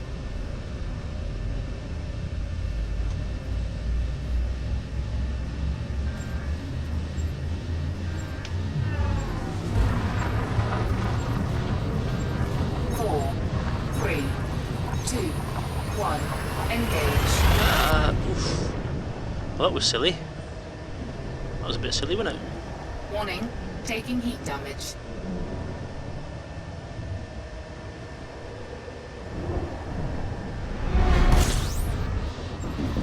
Alright. Shh. It's okay now. Warning, It's okay taking now. heat damage.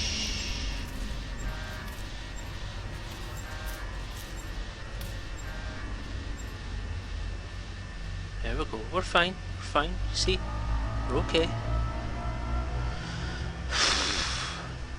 See, I jinxed it. That's what I did. Talking about it made it happen. Fuel scooping. Fuel scoop disengaged.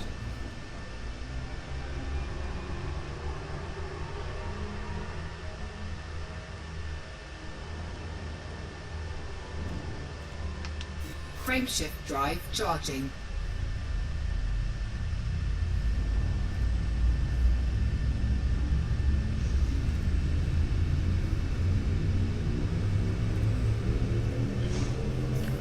Yeah, don't want to be doing that again. That was a bit silly. 1. Engage.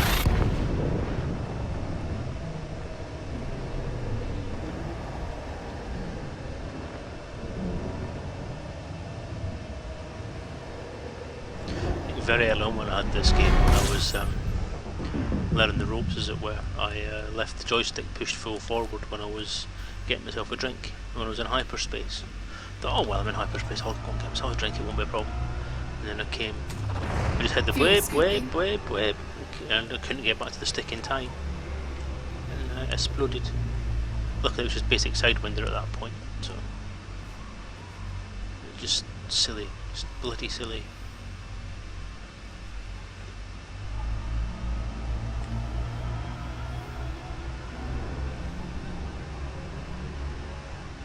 Fuel scoop Yeah, we all have to learn. disengaged.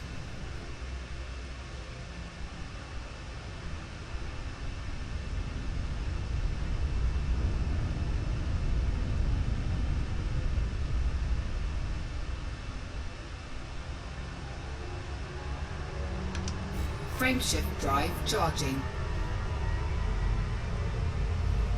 Oh no, what?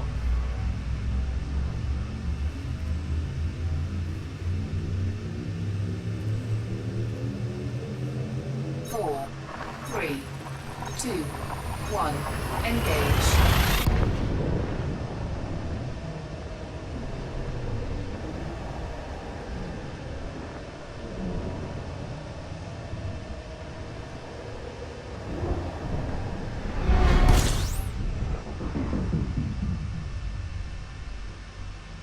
Well, probably not going to sunscreen from that one, am I?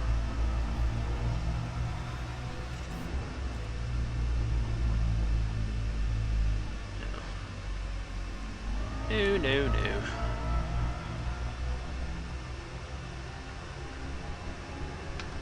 Frameshift drive charging.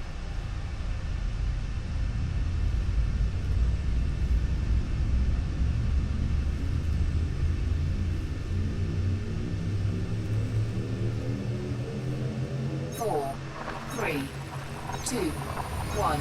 Engage.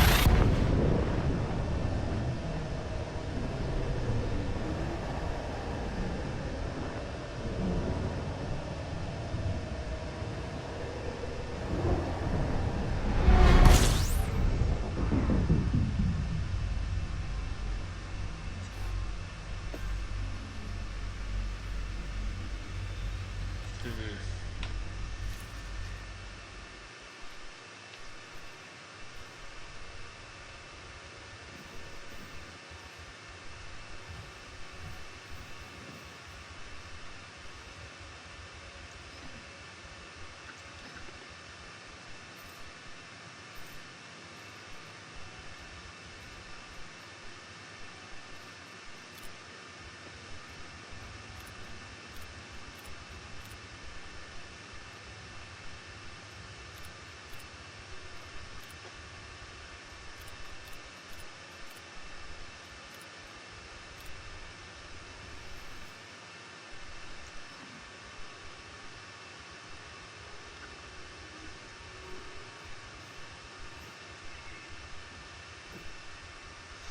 Okay, that's fine.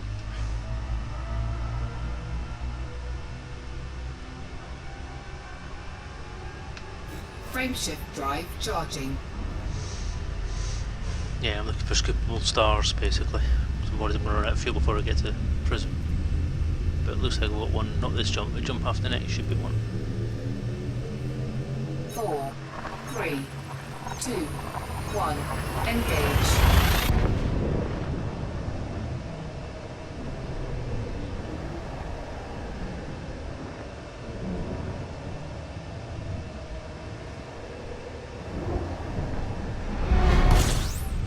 Oh, this one should be okay.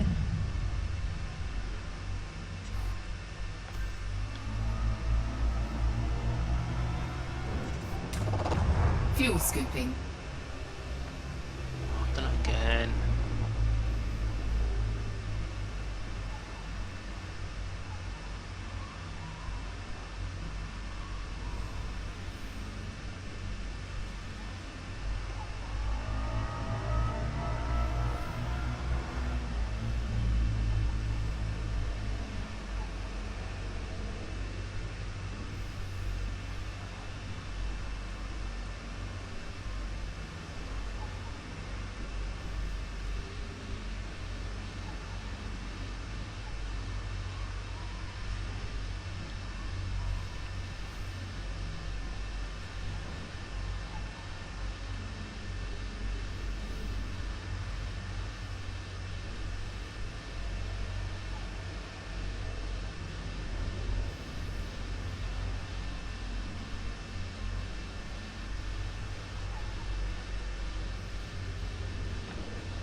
Are there any problems with the Twitch feed?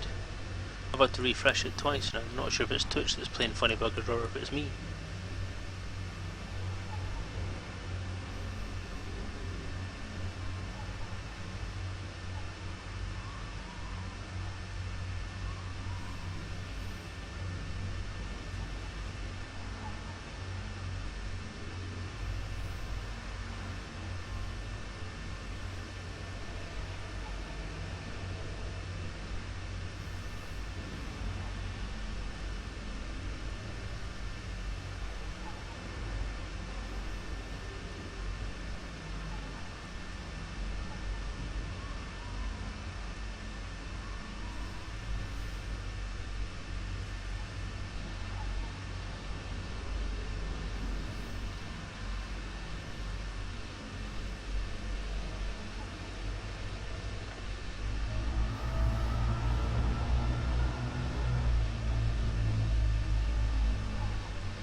Yeah, okay.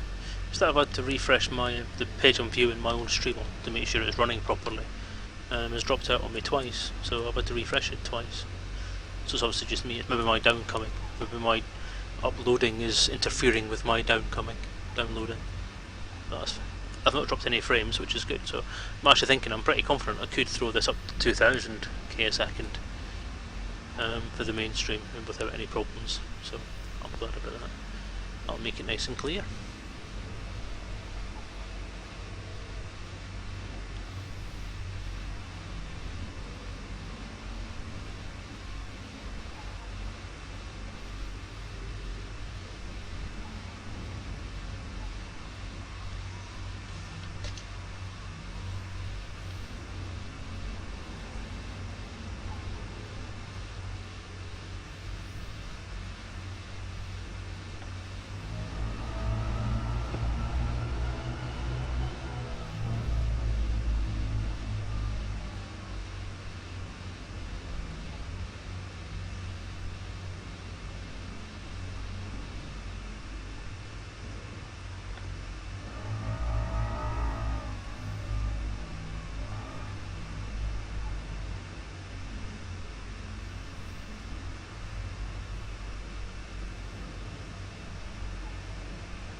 That's good, thanks Heather. I appreciate your help on this, appreciate the information you've given me. Makes it quite... doesn't make it quite anything. I don't know where that sentence was going. That was one of those sentences where I started it, then I just didn't realise what I was saying. Weird. You've been a great help trying to give me an idea how these streams are working, so I've got a bit more confidence in that things are going to look a bit more professional come next week. I wasn't happy with it the way it first ran, because when I looked it back it looks fine on my screen, but then it's only working on a small screen.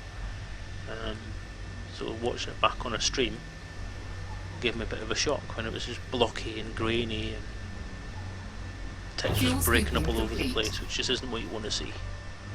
So this will look lovely now, comparatively. Fuel scoop disengaged. Frameshift drive charging.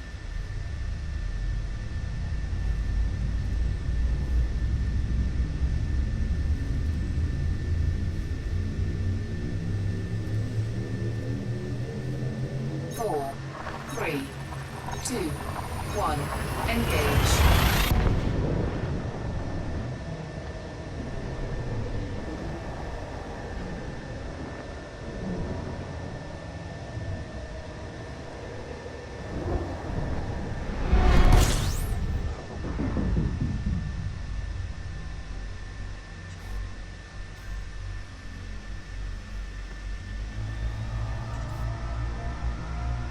Engage hyperdrive. Frameshift drive charging.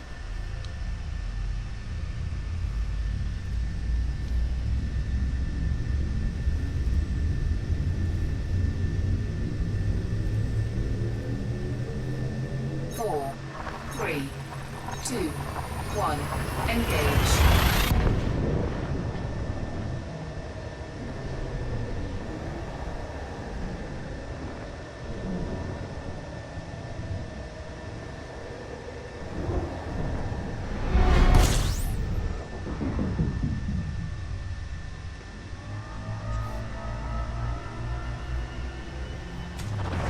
Fuel scooping.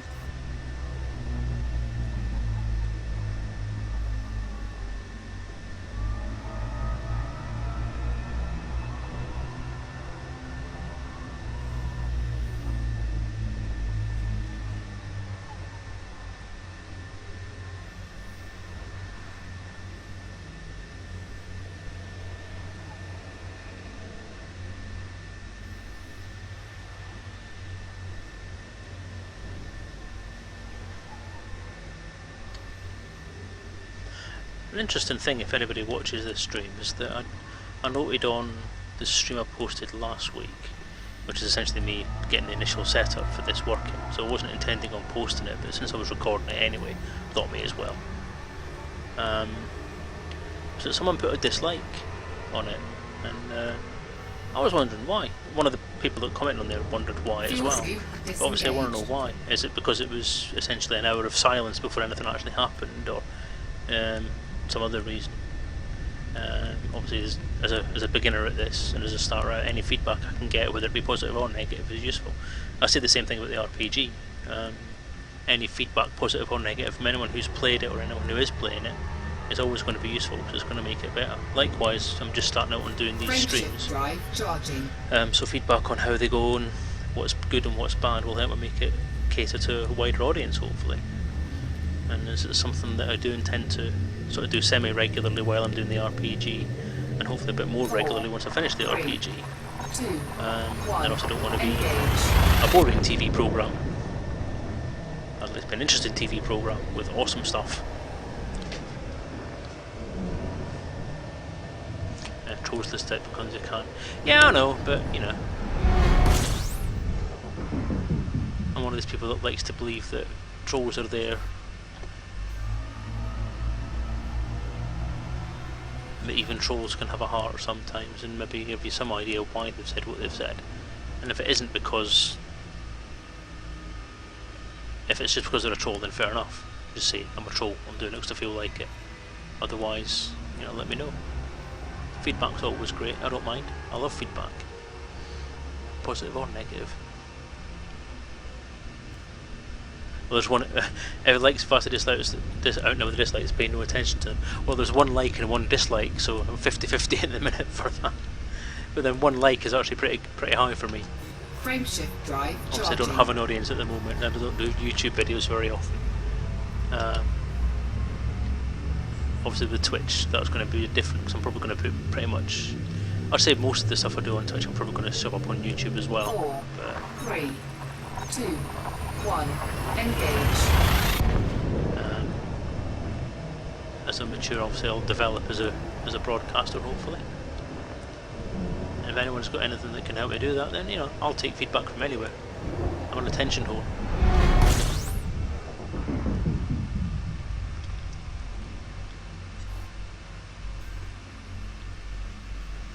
Right, I'm thinking that's skimmable, that type. Fuel scooping. We'll have some of your energy, please.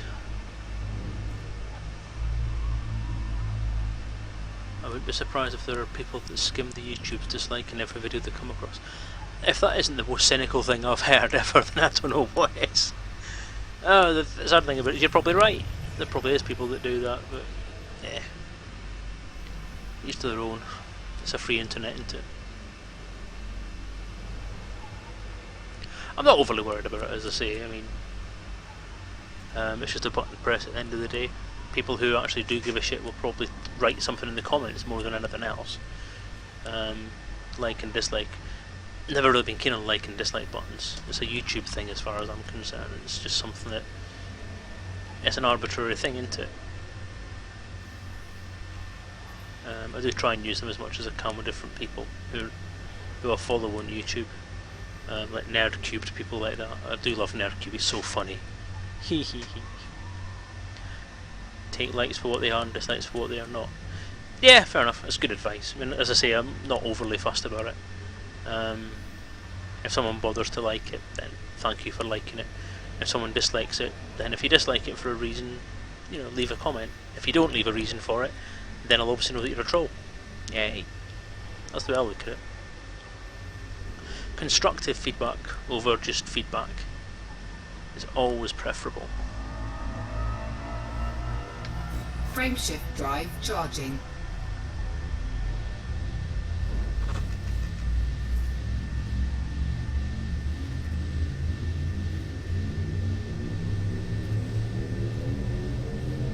Four, 3, 2, 1, engage.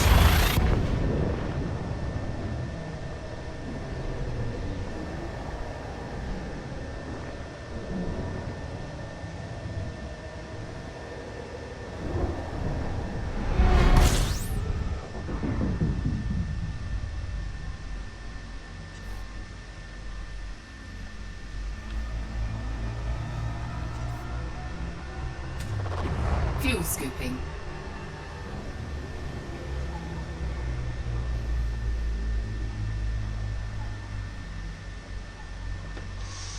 Oh, how much further have I got to go? Can't much further now, surely.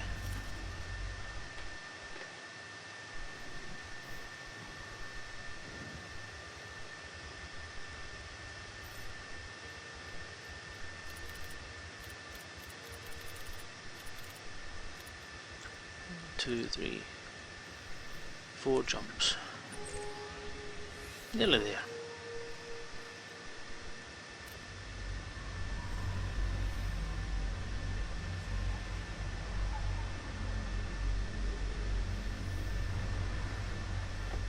Well, I know I've got enough fuel to get there now, so I'm not going to worry too much. There's people congregating around here now, so I'm going to run off. Fuel scoop disengaged. Frameshift drive charging.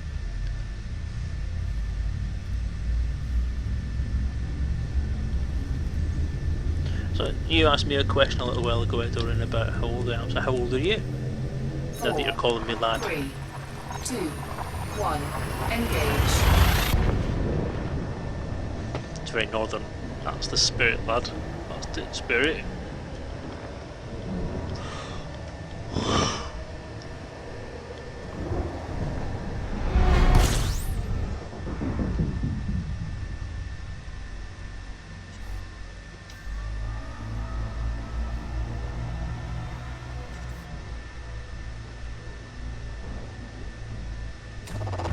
Fuel scooping.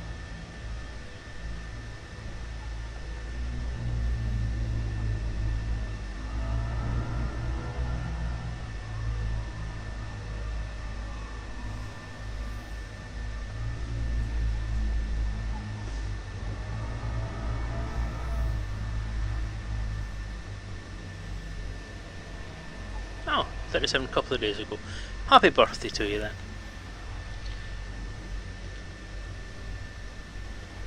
I am slightly older than you are.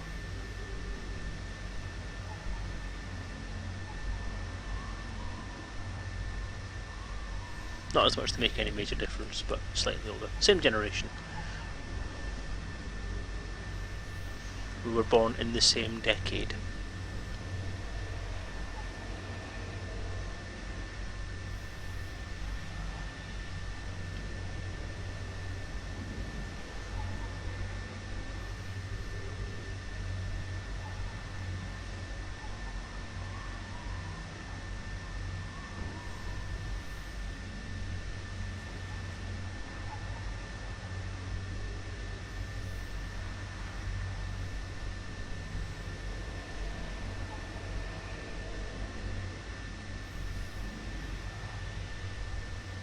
Fuel scooping complete.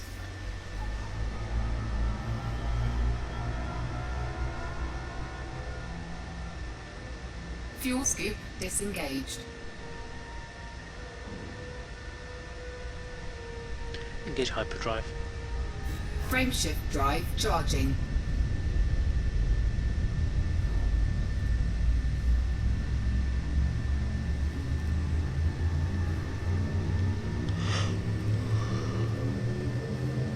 Four, 3, 2, 1, engage.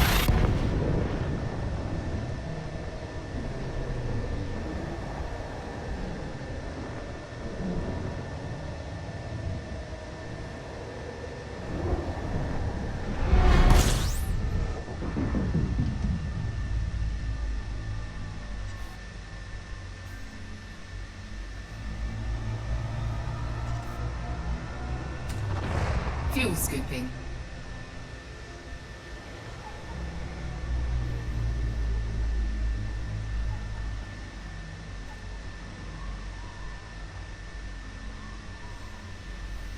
See, this is illicit cargo again. That must mean that whatever I'm carrying, all this brandy and shit, it's probably illegal in the system. Is that right? Ah. So it's a prohibition system. I bet this stuff's worth a pretty penny here then. Well, that's going to be dead funny if I get to Prism and it's now illegal. Don't need to fuel skip anymore. What am I doing?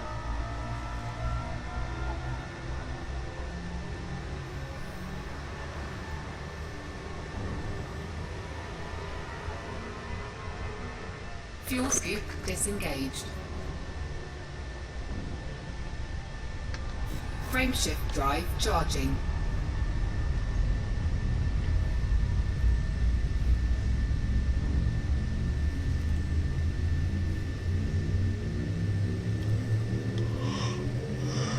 Four, three, two, one.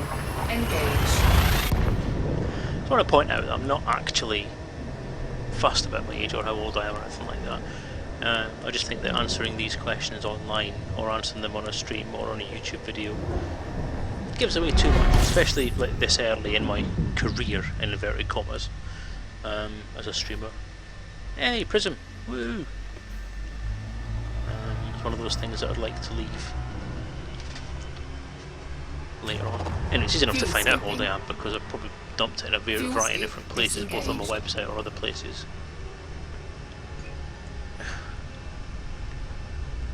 I'm not giving away all my secrets right away. I have to have some mystery. Charging.